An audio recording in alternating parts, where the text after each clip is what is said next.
নমস্কাৰ সকলোকে পুনৰ স্বাগতম জনাইছো আমাৰ অন্য এটা জব ইনফৰমেটিভ ভিডিঅ'লৈ আজিৰ ভিডিঅ'টোত আপোনালোকৰ বাবে আৰআৰবি এএলপি ভেকেন্সি 2026 to 27 ৰ এটা নটিফিকেশ্যন লৈ আহিছো ইয়াতে আপোনালোকৰ 11000 প্লাস ভেকেন্সি মুকলি হৈছে আপোনালোকৰ বাবে যোৱা 20 ফেব্ৰুৱাৰী 2026 তাৰিখে ইয়াৰ নটিফিকেশ্যন আউট হৈ গৈছে খুব এটা ভাল অপৰচুনিটি আপোনালোকৰ বাবে আহি পৰিছে ইয়াতে আপোনালোকে এছিষ্টেণ্ট লোকো পাইলটৰ পোষ্ট দেখিবলৈ পাব যোনসকল ইয়াতে এলিজিবল আৰু ইণ্টাৰেষ্টেড হয় সকলোৱে এপ্লাই কৰি ল'ব পাৰিব আমি এই ভিডিঅ'টোত এই ৰিক্ৰুইটমেণ্টৰ বিষয়ে সকলোখিনি ডিটেইলছ আলোচনা কৰিছোঁ গতিকে ভিডিঅ'টো শেষলৈকে চাই থাকক কেনেধৰণৰ আপোনালোকৰ কোৱালিফিকেশ্যন লাগিব এজ লিমিট কিমান হ'ব সিলেকশ্যন প্ৰচেছ কেনেধৰণৰ হ'ব কেনেদৰে আপোনালোকে এপ্লাই কৰিব লাগিব সকলোখিনি ডিটেইলছ আমি আলোচনা কৰিছোঁ গতিকে ভিডিঅ'টো শেষলৈকে চাই থাকক আৰু যদি আমাৰ চেনেলটোত প্ৰথমবাৰৰ বাবে ভিজিট কৰিছে তেনেহ'লে চেনেলটো ছাবস্ক্ৰাইব কৰি ৰাখিব এনেধৰণৰ জব ইনফৰমেটিভ ভিডিঅ'সমূহ নটিফিকেশ্যন প্ৰতিদিনে লাভ কৰিবলৈ আৰু আমাৰ টেলিগ্ৰাম চেনেল আৰু হোৱাটছএপ চেনেলত জইন হৈ ল'বলৈ নাপাহৰিব এনেধৰণৰ ইনফৰমেটিভ ভিডিঅ'সমূহ নটিফিকেশ্যন আগতীয়াকৈ লাভ কৰিবলৈ তেনেহ'লে হওক আমি ভিডিঅ'টো আৰম্ভ কৰোঁ আৰআৰবি এএলপি ভেকেন্সি 2026 to 27 ৰ এটা আমি অভাৰভিউ চাই ল'ম এটা অৰ্গেনাইজেশ্যন নেম দিয়া হৈছে ৰেলৱে ৰিক্ৰুটমেণ্ট বৰ্ডছ বা আৰআৰবিৰ ফালৰ পৰা পদখিনি মুকলি কৰি দিয়া হৈছে আৰু পোষ্ট নেম হৈছে এছিষ্টেণ্ট লোকো পাইলট বা এএলপিৰ পদ আপোনালোকৰ বাবে মুকলি হৈছে ইয়াতে টোটেল পোষ্ট হ'ব 11127টা আপোনালোকৰ বাবে বহুখিনি পদ ইয়াতে মুকলি হৈছে 11000তকৈ অধিক পদ আপোনালোকে দেখিব পাইছে আৰু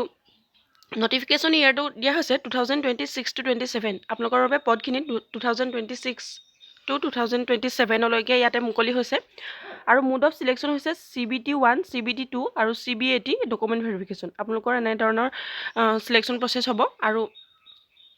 অফিচিয়েল অথৰিটিৰ কথা কোৱা হৈছে ৰেলৱে বৰ্ডৰ ফালৰ পৰা পদখিনি মুকলি কৰি দিছে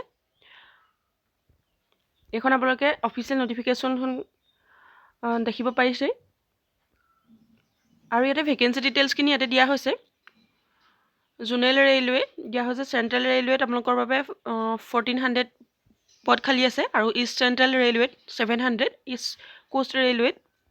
1625টা পদ খালী আছে আৰু ইষ্টাৰ্ণ ৰেলৱেত আছে 608টা নৰ্থ চেণ্ট্ৰেল ৰেলৱেত আছে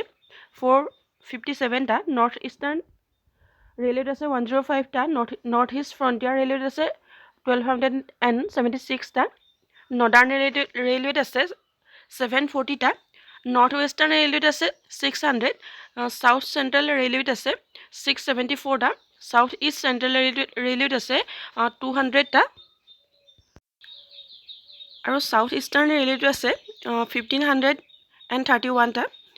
সাউদাৰ্ণ ৰেলৱেত আছে 250টা সাউথ ৱেষ্টাৰ্ণ ৰেলৱেত আছে 200টা ৱেষ্ট চেণ্ট্ৰেল ৰেলৱেত আছে 541টা ৱেষ্টাৰ্ণ ৰেলৱেত আছে 214টা আৰু চিত্ৰৰঞ্জন লোকোমোটিভ ৱৰ্কছ বা CLWত আছে 6টা পদ ইয়াতে আপোনালোকৰ টোটেল 11127টাকৈ পদ খালী আছে ইয়াতে বিভিন্ন ধৰণৰ এলিজিবিলিটিখিনি দিয়া হৈছে কেনেধৰণৰ আপোনালোকৰ এজ লিমিট লাগিব সেইখিনি কোৱা হৈছে আৰু আপোনালোকৰ এডুকেশ্যন কোৱালিফিকেশ্যন কেনেধৰণৰ হ'ব ইয়াতে সকলোখিনি কোৱা হৈছে আপোনালোকে মিনিমাম 10 পাছ কৰিব লাগিব বা মেট্ৰিক পাছ কৰিলে ইয়াতে এপ্লাই কৰিব পাৰিব আৰু প্লাছ আপোনালোকৰ ইয়াতে ITI চাৰ্টিফিকেট লাগিব এনেধৰণৰ আপোনালোকৰ কোৱালিফিকেশ্যন হ'লে আপোনালোকে ইয়াতে এপ্লাই কৰিব পাৰিব আৰু ডিপ্লোমা আৰু degree in engineering in relevant ডিচিপ্লিনছ আপোনালোকে যদি 10 পাছ কৰি ITI পাছ কৰিছে তেতিয়াও আপোনালোকে এলিজিবল হ'ব আৰু তাৰ লগতে আপোনালোকে যদি ডিপ্লোমা বা ডিগ্ৰী আছে ইঞ্জিনিয়াৰিঙত তেনেহ'লেও আপোনালোকে ইয়াতে এলিজিবল হ'ব আৰু এজ লিমিটখিনি দিয়া হৈছে মিনিমাম আপোনালোকৰ 18ৰ পৰা মেক্সিমাম 30 ইয়াৰ্ছলৈকে এপ্লাই কৰিব পাৰিব আৰু ইয়াতে এজ ৰিলেক্সনসমূহ লাভ কৰিব পাৰিব যিখিনি ৰিজাৰ্ভ কেটেগৰী আছে SC STৰ বাবে 5 বছৰৰ ৰিলেক্সেশ্যন OBC MOBCৰ বাবে 3 বছৰকৈ আৰু PWBD কেণ্ডিডেটে 10 বছৰ পৰ্যন্ত ৰিলেক্সেশ্যন লাভ কৰিব পাৰিব আৰু সিলেকশ্যন প্ৰচেছৰ কথা কোৱাই হৈছে CBT1 প্ৰিলিমছ এক্সাম আৰু CBT2 তাতে মেইনছ এক্সাম হ'ব আৰু CBAT computer based aptitude test হ'ব আৰু ডকুমেণ্ট ভেৰিফিকেশ্যন আৰু মেডিকেল এক্সামিনেশ্যনৰ যোগেদি আপোনালোকৰ ইয়াতে সিলেকশ্যন প্ৰচেছ হ'ব আপোনালোকৰ মুঠতে ইয়াতে প্ৰিলিমছ মেইনছ আৰু কম্পিউটাৰ বেছড এপ্টিটিউড টেষ্ট আৰু ডকুমেণ্ট ভেৰিফিকেশ্যন আৰু মেডিকেল এক্সামিনেশ্যনৰ যোগেদি সিলেকশ্যন প্ৰচেছটো হ'ব আৰু এক্সাম পেটাৰ্ণখিনি ইয়াতে দিয়া হৈছে mathematics mental ability general science general awareness এনেধৰণৰ আপোনালোকৰ ছাবজেক্টত CBT1 এক্সাম অনুষ্ঠিত হ'ব আৰু টোটেল আপোনালোকৰ মাৰ্কছ থাকিব 75 মাৰ্কছ আৰু ডিউৰেশ্যন থাকিব 60 মিনিটছ আৰু CBT 2 এক্সামত থাকিব আপোনালোকৰ mathematics, general intelligence and reasoning, general science, relevant trade, এনেধৰণৰ আপোনালোকৰ 175 মাৰ্কছৰ এটা এক্সাম হ'ব আৰু তাতে আপোনালোকৰ 2 hours and 30 minutes ডিউৰেশ্যনৰ এটা সময় লাভ কৰিব। এইখিনি আছিলে ডিটেইলছ। আৰু